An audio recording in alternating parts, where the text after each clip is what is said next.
Hello, everyone. Happy Halloween and welcome to Fresh Off the Reel. Today I'm joined by Alex, Oh, hi. Jamie, Hello. and Ivan. What's up, everybody? Let's get spooky.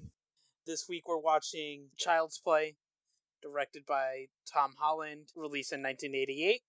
Jamie and Alex, I know you haven't seen this, so what are some of your expectations? I'm sure this will be fine. And for me, growing up, I had an aunt who really loved this era of horror movie. So, like, this and the original Halloween and Nightmare on Elm Street, all the things like that would frequently, I'd hear bits and pieces from in the background in her room while I was out in her living room playing with her cats or whatever.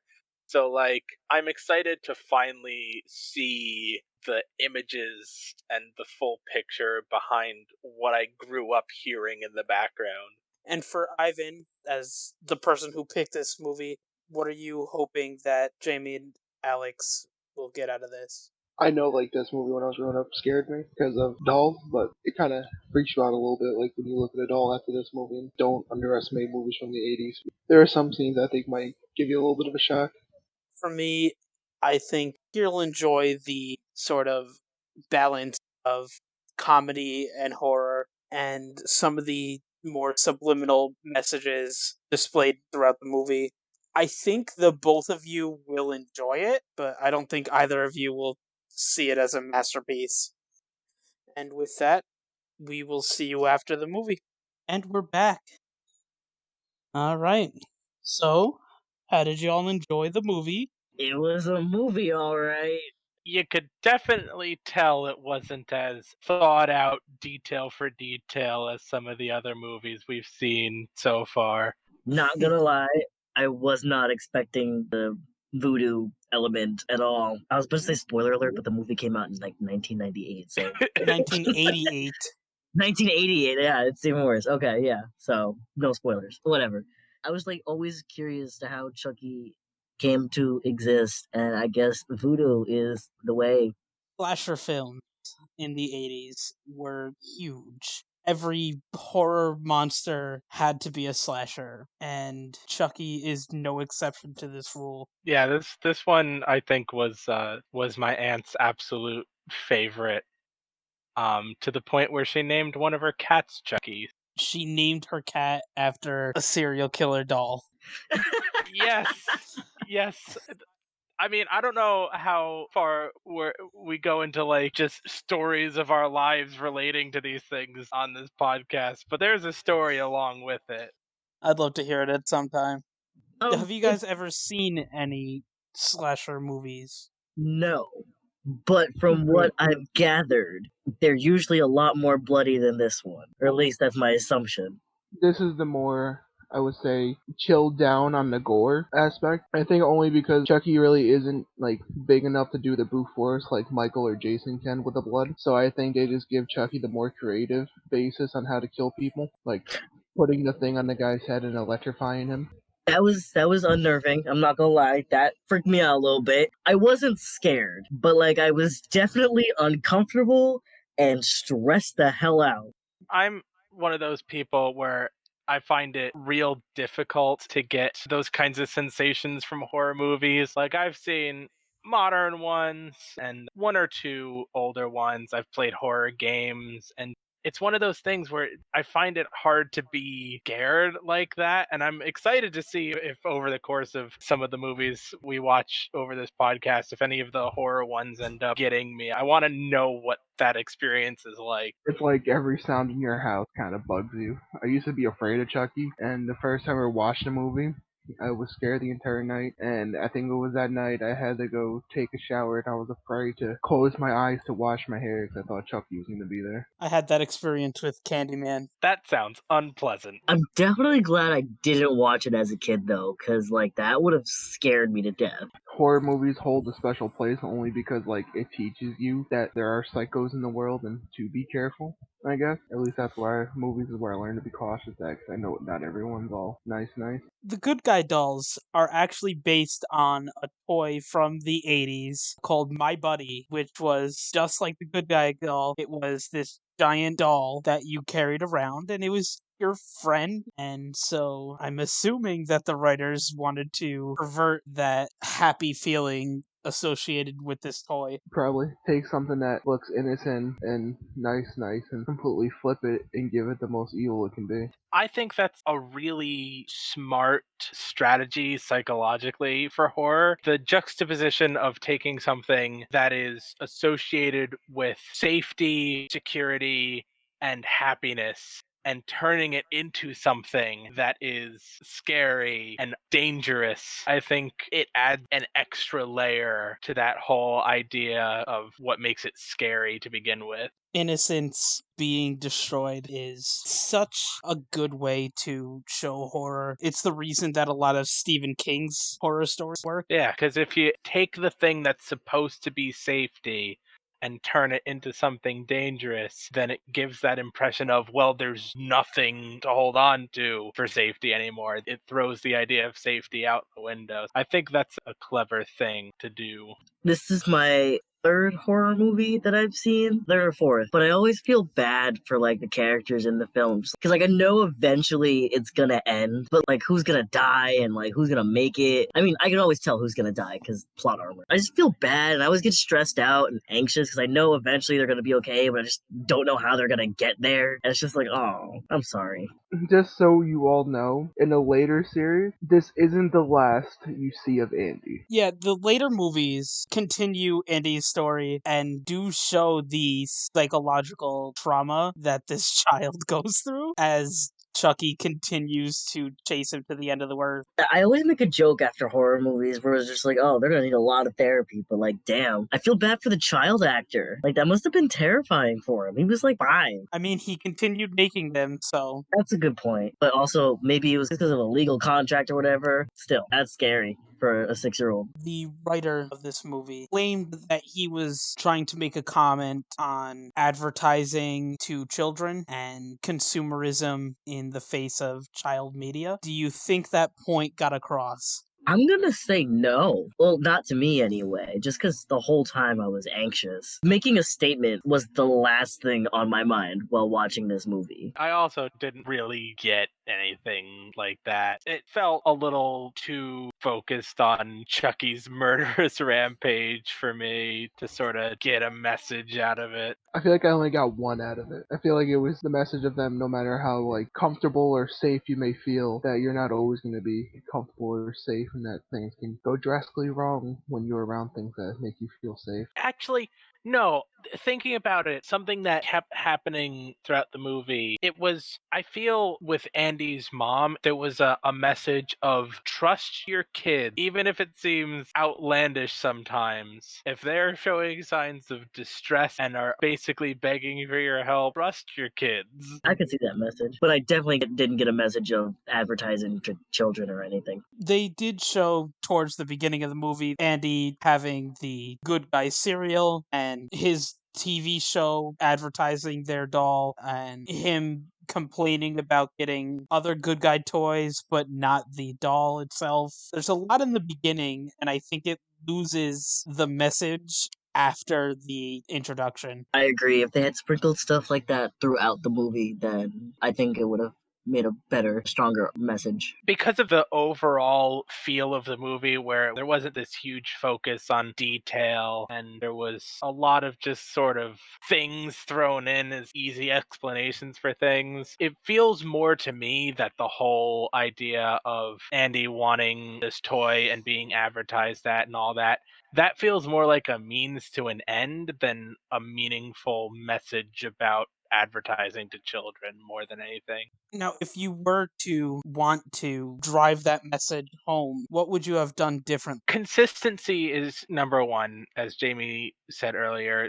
Sprinkle the message more thoroughly throughout, because I think the only other time you really get a hint that this toy is massively popular and advertised is there's a brief moment that when Andy's being dropped off to school or daycare or whatever it is, you see another parent walk through with another good guy doll. And I think another important thing to get across the idea that, like, oh, mass marketing at children is a thing that's happening, in order to convey that message a little bit stronger, showing more kids going nuts over this or more parents going after it. Because, like, Andy's mom struggled to get the doll, but it was because of the price and because it was just poor timing on her trying to save up before Andy's birthday, and not that it was just unavailable and super popular. I feel showing that a bit more is an important factor to get a message like that across. Yeah, I agree. They just needed more consistency and, like I said, sprinkle it throughout. Like, you can't drop a hint in the beginning of the movie and then never touch on it ever again. Agree, honestly.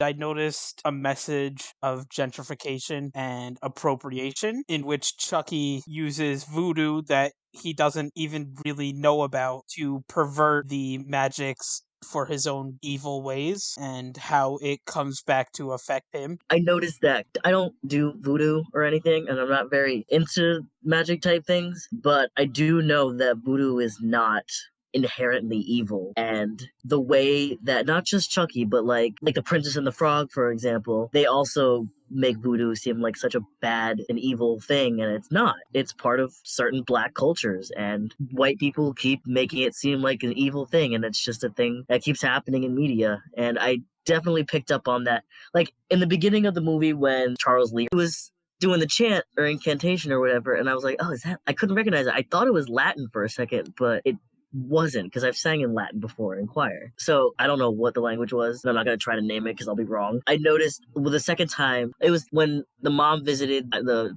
abandoned thing with the paintings and stuff. I was like, oh, this is voodoo. I was like, another bad representation of voodoo. And if you can't tell, I'm very passionate about misrepresentation of voodoo. Haitian Creole? That's what I was thinking. I looked it up and it says Haitian Creole. And that was a thing. It sounded like it had some mildly French influence, so that makes a lot of sense. Yeah, that's what I wanted to say, because when I worked at another job, some of my coworkers were Haitian and they would speak Creole to each other. So that's what it sounded like to me. The man that he goes to visit literally says, I'm not willing to help you because you're perverting nature and destroying the magic that I gave you for evil. So it's literally portrayed within him that voodoo is not a bad thing, and Chucky has just made it so. Yeah, I noticed that too, and I appreciated that because I was like, oh, okay, so they do know it's not an evil, inherently evil thing, but white people aren't going to know that. Let's talk about deaths, because you can't have a slasher movie without the deaths of many characters. And there are some pretty creative ones in this. So starting at the top with the hammer to the face, fly out the window into a truck. Alex, I know you were talking about some stunt work with that. Yeah, when she was flying out to the window, she did a very skillful tuck and turn to end up onto her back for the impact onto the air cushion. You know, that's not like a common thing that just everybody knows how to do, and it pulled me out temporarily. But like, also, there's no getting around that. They had to do the stunt safely, and if you're doing the stunt practically with an actor actually doing it, that's the only real safe way to do it. So that's just a thing that like hit my brain, and it was like, oh, that's a stunt person. The next death after that, I believe, is the house explosion, which is my favorite death in the first Child's Play. I think there was an episode of Mythbusters where I think they busted the myth that you can put the gas in the room and then shoot a gun and it'll explode. I think they busted that myth. I don't remember how. It was a long time ago. I actually have your answer. It's the fact that propane actually has like such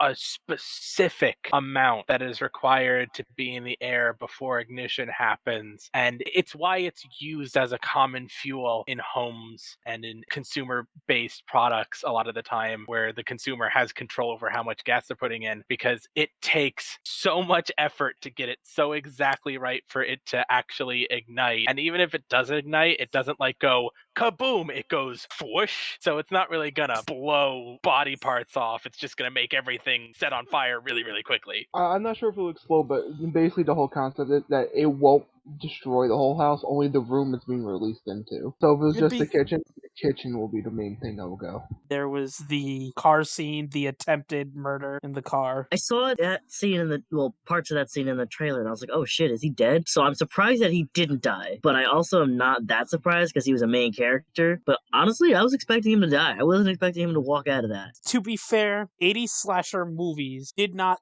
care about main character. They would kill them just for the fun of it. The 80s didn't give a shit. It's true. Yeah, which is why I'm still surprised that, because I saw The Evil Dead, and so everybody died in that movie, I think, if I remember correctly. So, like I said, I was expecting that cop to not walk out of there alive. I loved watching the knife just constantly come within inches of his crotch. And that's one thing I gotta say. To be turning the steering wheel and putting pressure on the brake and gas pedals while hovering his butt off of the seat, that takes coordination. That's something to put on a resume at that point. Then there's the shock therapy death. That's the one that shook me the most. Do those things really give out enough electricity to even really do that though? I think if you leave it on long enough, yeah. That's not a question I can answer. I mean, the short answer is no, but also people don't start spontaneously bleeding out of the eyes and mouth and become magically charged from being electrocuted like that. That's fair. What are we trying to tell me is there's a chance? That's not at all what they were trying to tell you. It all depends on how the circuit works and if there's like specific contact points based on if you are sitting on the chair or not. But like if it's connected to any sort of wall power or anything like that, it'd probably have enough power if you really cranked it to make your brain not work anymore. Yeah, you think he died? There's a part of me that thinks that man is just completely brain dead. He ain't going home. He's staying there. I think the extreme amounts of blood from the eyes and mouth are at least implying definite death. I mean, I've bled out of my eye. He ain't special.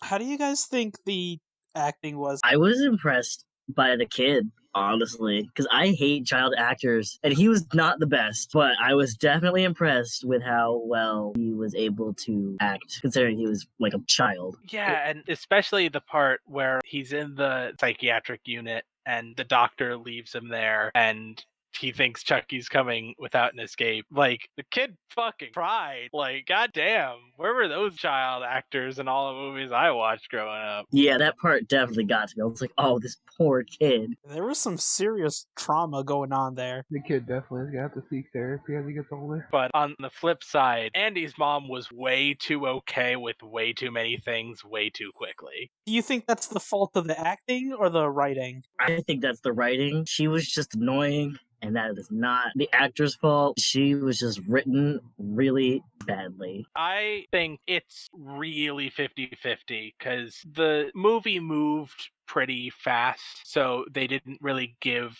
her a lot of emotional beats to work with. But like finding out that her best friend was dead, there wasn't much to it, even in the beats she was given. And finding out the doll was alive and in those moments explaining it to the detective, like, way too matter of fact about it. And I get that there's the urgency of, I need to get this information out because my child is in danger. But again, she had the beats to make choices involving, wow, there is a living doll that just attacked me. And those kinds of choices just weren't made. And I feel it lowered the tension a lot of the time, the way she reacted to things. The woman that fell out of the building and died, she got snuck up on, but yeah, she was so quick to answer that phone without no hesitation, even though it scared the shit out of her.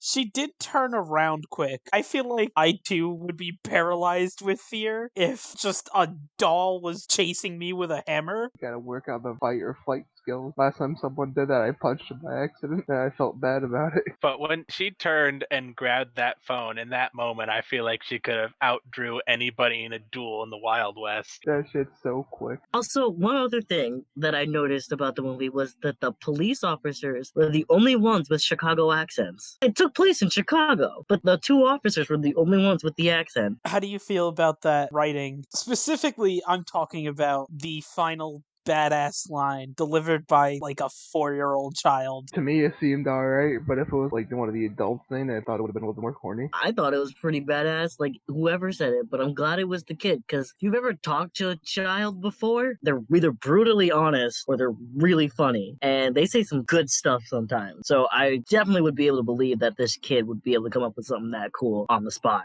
I groaned. I mean, it's just one of those things where, like, you know it's from the 80s when you hear something like that. And, like, if I were in that position and I came up with that line, I would have been like, fuck yeah, I'm awesome. But hearing it from the outside, it's just like, you did it. You said the thing. Well done. I mean, if you're gonna kill your slasher monster, you have to come up with a badass line. And I think that is the key element of where the line of badass versus cheesy, and I think we found that line. This movie is listed as a horror comedy. Do you think it found the right balance? Did it fall too much one way or the other to you? I didn't think it was that funny. Like, I thought it was corny, but that's because it was from the 80s. But, like, I didn't find it all that funny. In my opinion, it was just a slasher horror movie. I'm sort of the opposite opinion. I think it's because I'm seeing it now and not when it was in its prime that I think this. But I think the campy, cheesy comedy angle made it a lot less tense because, like, if the characters are joking around or saying silly things, then the people watching are gonna be laughing and feeling comedy feelings. So it felt more heavily in the comedy aspect than the horror aspect to me. I kind of just chuckled when a woman goes, "That's an ugly doll." When he's on the elevator? Because if it's not something I would say, I'd be like, that's like right up the lines of me. That's an ugly person. Well, fuck you too. I think it tried to be funnier than it was. I think the ideas were more corny than hilarious. I agree. It was very corny. But, like, I keep attributing that to the fact that it was made in the 80s. But, like, even if I were alive in the 80s, I still think it would have been corny. It's unfair to act like the 80s didn't have fantastic films. I'm not saying that, Doesn't but, mean like, every movie, I also haven't seen that many movies. It's one of my internal prejudices that I have to get over. I just have to get over the fact that you're right, not every movie from the 80s is going to be corny. Alex, we started this because you've seen every Leprechaun movie, but none of the classics. However, this does go into the same category as Leprechaun. How do you think it compares? That's a really more in-depth question than I think you intended it to be. I didn't see the most recent Leprechaun movie, to be fair, but I have 6 Leprechaun movies under my belt and 1 Child's Play under my belt. So, like, the concept of Leprechaun is way more silly and out there than Child's Play, and that's saying something. Like, there are scenes in Leprechaun where, in order to get away from the leprechaun, the fucking people throw shoes around and he's compelled to run over and shine them. Like, I say Child's Play strikes a better balance and is more actually scary as a horror movie, but that's not saying a lot when compared to Leprechaun. I've never seen Leprechaun. Oh, that's okay. You do not need to. Except for Leprechaun 3, I actually genuinely like that one. My favorite is, I believe, the first In the Hood with Ice-T. That movie is fucking hilarious. I think mine was the second one. Back to this movie. After seeing the first one, are you compelled to watch any others? Not in the slightest bit. Not really. Ivan, you've seen them all, right? Yeah, I have. What's your favorite? I think I really like Chucky's Bride only because he went from looking like just a simple good guy doll to something actually more terrifying that'll give you a fucking nightmare. Bride of Chucky, the greatest in the series. You want to know which one though really like kind of fucked with me because I'm like, what the fuck is going on? Was the Cult of Chucky? Like I know no one else is gonna see it, but like out of nowhere there's a Chucky doll running around a psych ward and like all this shit happens out of nowhere. There's like another Chucky pops up, then another Chucky pops up. I'm like, what the fuck is going on? And then you come to find out that there's Tiffany, who's the bride of Chucky, is trying like found his way to divvy his soul up into different good guy dolls and is making an entire cult of Chucky. I'm like, what the fuck is going on here? There's your glimpse into what happens later. Yeah, definitely not gonna watch it. It's time for grades. We'll start with Alex. I mean, it was fine. It was a fun old time, but it's not something to write home about. Right in the middle. 5 out of 10 for me. I'm also gonna give it a 5 out of 10. There was a lot of things. Like, how did this child get on the train? Why did no one notice him without an adult? It's just little things like that. And also, it was not that impressed. 5 out of 10. I'm gonna be completely different on this. I'm gonna give it a 7 out of 10 only because the Chucky, like the doll moving his face and all that shit, like still was pretty good. Puppetry was pretty good. I'm gonna stick with the others though and say that this is a solid 5 out of 10 movie. Not that great, but it's not an awful movie either. It's just a fun little short slasher. Thank you for listening, and we will see you all next time. Goodbye.